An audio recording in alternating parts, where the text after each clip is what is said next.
আমার শুধু একটাই খটকা, সেটা হচ্ছে নওশাদ সিদ্দিকী তো বাম এবং কংগ্রেসকে সমর্থন করেছিল। আমি বলছি যে বাম, কংগ্রেস, বিজেপি সবাই হাত মিলিয়ে নিয়েছিল দেবাংশু। শুনুন না, জগাই মাথায় কথাই মমতা বন্দ্যোপাধ্যায় প্রায় বলে। তুমি একটা ভোলাই, আমি বলছি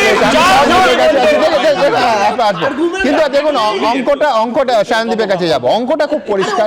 সেটা হচ্ছে একদল বলছে বিজেপির এজেন্ট, আর একদল তৃণমূলের এজেন্ট বলছে বিজেপি, আর মধ্যখান থেকে সায়নদীপরা ওরা বলছে ডাবল এজেন্ট, দু দলেরই এজেন্ট। জনগণকে বোধাই ভাবলে মুশকিল আছে, এটা এক। এটা এক নম্বর। 2 নম্বর, প্রতি 5 বছর 98 সালে তৃণমূলের যে প্রোডাক্টটা লঞ্চ করেছে বিজেপি, 27 বছর ধরেই সেটা চলছে। আমার কথা হলো যে এই হুমায়ুন কবির বিজেপি ঘাটের জল খেয়ে এসছে, নতুন কিছু না, কিং মেকার কিছু না, তৃণমূল বিজেপির হাতের পুতুল। কারণ এই মোহাম্মদ সেলিম আর অধীর চৌধুরীকে কিভাবে হারানো হয়েছে এটা গোটা রাজ্যের মানুষ জানে। একটা কলমি শাখার ক্যাশ নামো সেই হুমায়ুন কবির এখন এত বড় নেতা হয়ে গেল। তৃণমূল বিজেপি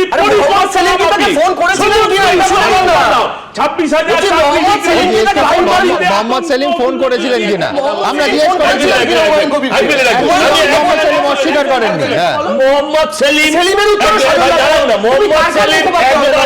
মোহাম্মদ সেলিম একবারও এই বাবরি মসজিদে খুলেআম বিরোধিতা করেছেন কি করেননি আপনি বলুন।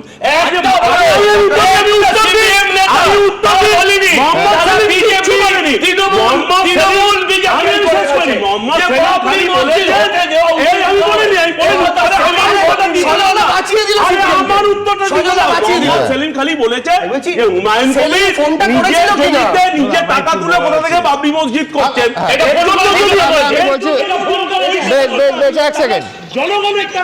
মোহাম্মদ সেলিম কি বলেছেন একবার দেখে নিন, বহুবার দেখিয়েছি, একবার দেখে নিন। তোমরা এমন জিজ্ঞেস করছো যে আপনি কি লজেন্স খাওয়ার পক্ষে না লজেন্স খাওয়ার বিপক্ষে? কারণ এই বাচ্চা ছেলেরা লজেন্স খায়, তুমি যদি ডায়াবেটিস খাও, তুমি যদি লজেন্স খাও, তোমাকে বারণ করবো। তাহলে আমরা বলেছি মোদি হোক, মমতা হোক, তোমার গিয়ে বাবরি মসজিদ ভাঙা হোক, রাম মন্দির গড়া হোক, জগন্নাথ মন্দির তৈরি করা হোক, মহাকাল মন্দির তৈরি করা হোক, মসজিদ, গির্জা, গুরুদুয়ারা মানুষ যুগ যুগ ধরে গড়ে তুলেছে। সরকারের এটা কাজ নয়। যখন সরকার করছিল তখন প্রশ্ন করছিল এটা কেন? মমতা ব্যানার্জি যখন করছেন, মোদী যখন করছে, যোগী যখন করছে, তখন তুই প্রশ্ন করছে না কেন?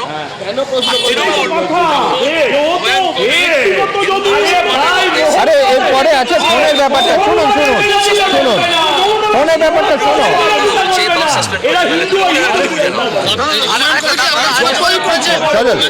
যোগাযোগ করেছেন আপনার সঙ্গে? এই যে তুমি যখন যোগাযোগ করছো, কথা বলছো, সবাই করে আমার সঙ্গে। আমি বলছি একেবারে খুব স্পষ্ট করে বলে দিলাম। আমি বলছি দুটো প্রশ্ন ছিল, দুটো প্রশ্নের উত্তর মোহাম্মদ সেলিম দিয়েছেন, কি বলেছেন আপনাদের দেখালাম। মানে আমি যতটুকু জানি মোহাম্মদ সেলিমের সাথে আলোচনার কনটেক্সটেই বলছি, কোন একজন তৃতীয় ব্যক্তি ফোনটা ধরে দিয়েছিল, এটা ফ্যাক্ট, এবং কথা হয়েছে। কিন্তু এই কথাটা শুভেচ্ছা সংক্রান্ত, এটি আমি যতটুকু, এবং এইবার আমি মূল আলোচনা যেটা দেবাংশু বলবার চেষ্টা করেছিল, আব্বাস সিদ্দিকীকে কিন্তু হুমায়ুন কবিরের সাথে গুলে বা লঞ্চ মানে বিজেপি লঞ্চ মানে প্রোডাক্ট বলে চালিয়ে দিলে হবে না। কেন? আব্বাস সিদ্দিকীরা পরিষ্কার, নৌসাদ আব্বাসরা পরিষ্কার, তারা কিন্তু মুসলিম রাজনীতির জায়গা থেকে করেনি। তাদের কাছে মুসলিম শিডিউল কাস্ট, শিডিউল টাইপ, ওদের ক্যান্ডিডেটের 50% ছিল শিডিউল কাস্ট, শিডিউল টাইপ, এবং ওরা কিন্তু কখনোই বলেনি যে এই দলটা মানে আইএসএফ যেটা ওরা রেখেছিল, সেখানে কিন্তু সেকুলার ফ্রন্ট শব্দটা আছে, ইন্ডিয়ান সেকুলার ফ্রন্ট, ধর্মনিরপেক্ষতা। বিজেপিও নিজেকে বলে ধর্মনিরপেক্ষতা, কিন্তু তা নয়। এখানে দুটো একটা হলো হুমায়ুন কবির পরিষ্কার বলছেন এটা মুসলমানদের দল হবে, খ হলো হুমায়ুন কবির পরিষ্কার বলছেন যে এটা মসজিদ তাদের একটা এজেন্ডার মধ্যে আছে। তখন কিন্তু মসজিদ নিয়ে একটা কথাও কিন্তু আব্বাস সিদ্দিকীরা বলেন, এখানে মসজিদের আবেগ আছে। থার্ড যেটা ওনারা বলছেন যে ভাই আমরা মেজর পলিটিক্যাল পার্টি, সেটা সিপিএম হতে পারে, তৃণমূল হতে পারে, তাদের দ্বারা ভোট ব্যাংক হিসেবে ব্যবহৃত হয়েছি, ফলে আমাদের নিজস্ব একটা পলিটিক্যাল পার্টি চাই। আমি বলছি না। মানে পশ্চিমবাংলার রাজনীতিতে বলা যায় যে অনেকটা ইউডিএফ এর মতন কাজ করবে, অর্থাৎ আসামে Absolutely. আজমলে বলছি বিশ্বনাথ, আপনি ISF কে নিয়ে আজ যে argument-টা দিলেন, ওই জায়গা থেকে ও বলছে যে পশ্চিমবাংলাতে 90টা আসন আছে, যেখানে 40% উপর মুসলিমরা আছে, সেখান থেকে আমরা বেশি সংখ্যক এমএলএ এনে পশ্চিমবাংলায় সরকার গঠনে ভূমিকা পালন করব এবং আমরা উপমুখ্যমন্ত্রীর পদ দেব। বিশ্বনাথ, আপনি আমাদের সবার মধ্যে তো অন ক্যামেরা খুব পরিষ্কার বলেছেন যে তারা বলছেন যে মুসলিম ভোট যখন ফ্যাক্টর তখন আমরা ডিসাইড করব কে মুখ্যমন্ত্রী হবে, একদম কোট অ্যান্ড কোট। বিশ্বনাথ দা শুধু এইটুকু বলুন, আইএসএফ বামেদের সাথে জোট করে যে যে সিটগুলোতে ক্যান্ডিডেট দিয়েছিল সেই সিটগুলোর ডেমোগ্রাফি কি? আপনি এইটুকু শুধু বিশ্বনাথ দা প্রচুর ছিল, ছিল। কেন আমি বলছি কারণ বিজেপির প্ল্যানিং এর কাজ হয়েছে, বিজেপির প্ল্যানিং এর কাজ হয়েছে, বিজেপির প্ল্যানিং শুধু বলছি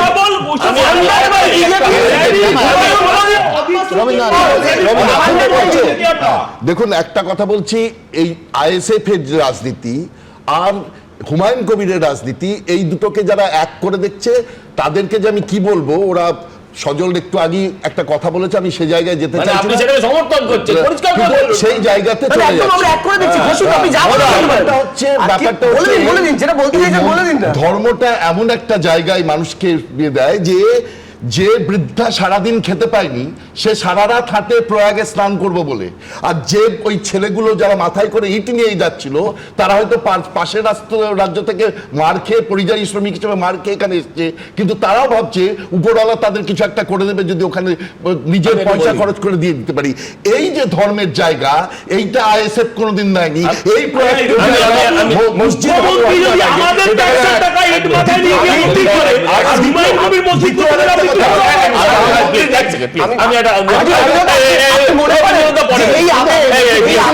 আমার একে টানবে সেটা হচ্ছে এই মসজিদের রাজনীতি মানুষের বেসিক চাহিদাগুলো কি আদৌ মেটাতে পারে?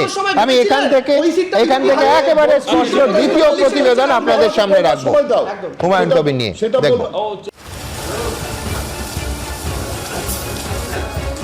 কেউ হাতে গুনছেন, কেউ গুনছেন মেশিনে।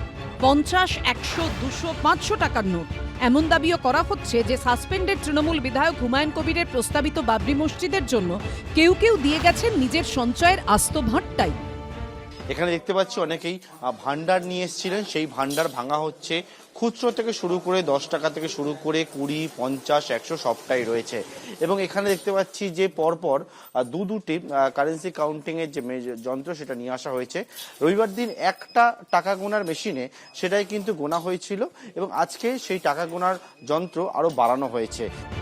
হুমায়ুন কবির জানিয়েছেন, মঙ্গলবার দুপুর 12টা পর্যন্ত প্রস্তাবিত বাবরি মসজিদের জন্য West Bengal Islamic foundation of India নামে যে অ্যাকাউন্ট রয়েছে তাতে জমা পড়েছে 2,71,00,000 টাকা। অন্যদিকে শিলান্যাসের দিন অর্থাৎ 6ই ডিসেম্বর থেকে 7ই ডিসেম্বর সন্ধে পর্যন্ত যে টাকা নগদে জমা পড়েছে তার পরিমাণ 65,67,000। আপাতত টাকা গোনা শেষ, তবে মসজিদ তৈরির জন্য অনুদান আসা থামেনি। যেভাবে বাইরের রাষ্ট্র থেকেও টাকা দিতে চাইছে, ব্যাংকিংয়ের কিছু সিস্টেম ঠিক হচ্ছে না। কাতার, সৌদি আরব, বাংলাদেশ সবাই আমার সাথে যোগাযোগ করেছে, যেটা করতে যত টাকা লাগবে আমরা টাকা দেব, আপনি করুন। তৃণমূল দাবি করছে হুমায়ুন কবিরের পেছনে রয়েছে বিজেপি, আর বিজেপি আবার হুমায়ুন ও তৃণমূলের গটাপ গেমের অভিযোগ করছে। এই টাকা তৃণমূলের টাকা, হুমায়ুন কবিরকে তৃণমূলই তৈরি করেছে। তৃণমূলের একটা প্ল্যান বি, যে ভোট লুট করে যদি জিততে না পারি তারপরে হুমায়ুন আছে, তারপরে পশ্চিম বাংলাদেশ বানিয়ে জিতবো। শুনুন, সবাই জানে তৃণমূলের কত টাকা আর বিজেপির কত টাকা।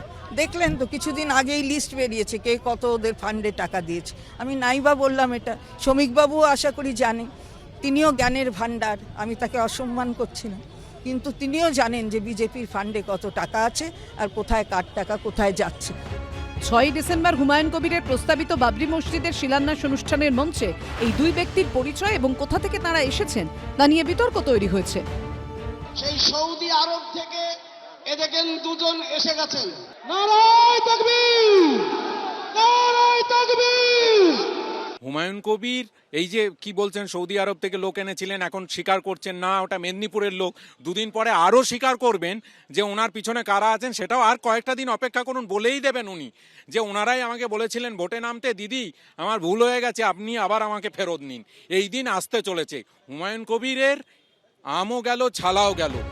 তাহলে এই দুই ব্যক্তি কে, কোথাকার বাসিন্দা, পশ্চিমবঙ্গের না ভিন রাজ্যের? কে সত্যি বলছেন আর কে মিথ্যে? বিতর্ক মাথাচাড়া দিতেই চাঞ্চল্যকর দাবি করেছেন হুমায়ুন কবির। প্রেসিডেন্ট হচ্ছে বদরুল আলম ইউসুফ, সে আমার ভরতপুরের ছেলে, সে এই ব্লান্ডারটা করেছে। আমি সোজা কথা তাকে দায়িত্ব দিয়েছিলাম, সে বলেছিল যে গুজরাটে আছে, গুজরাট থেকে প্লেনের ভাড়া এই খরচা দিতে হবে, তাহলে আমি এনে দেবো। আমি তাকে টাকা দিয়েছি, কাউকে সাজিয়ে নিয়ে এসছে, তার দায় আমার না। আমি পরিষ্কার বলছি, ইউসুফ মাওলানা, কাজেই এটা চক্রান্ত। সিদ্দিকুল্লাহ চৌধুরী জেনে বুঝে এদেরকে দিয়ে এই ব্লান্ডারটা করেছে। যদিও এই বিষয়ে কোনো মন্তব্য করতে চাননি গ্রন্থাগার মন্ত্রী সিদ্দিকুল্লাহ চৌধুরী। পার্থপ্রতিম ঘোষ, ঐশী মুখোপাধ্যায় ও কৃষ্ণেন্দু অধিকারীর রিপোর্ট, এবিপি আনন্দ। এবিপি আনন্দ, এগিয়ে থাকে, এগিয়ে রাখে।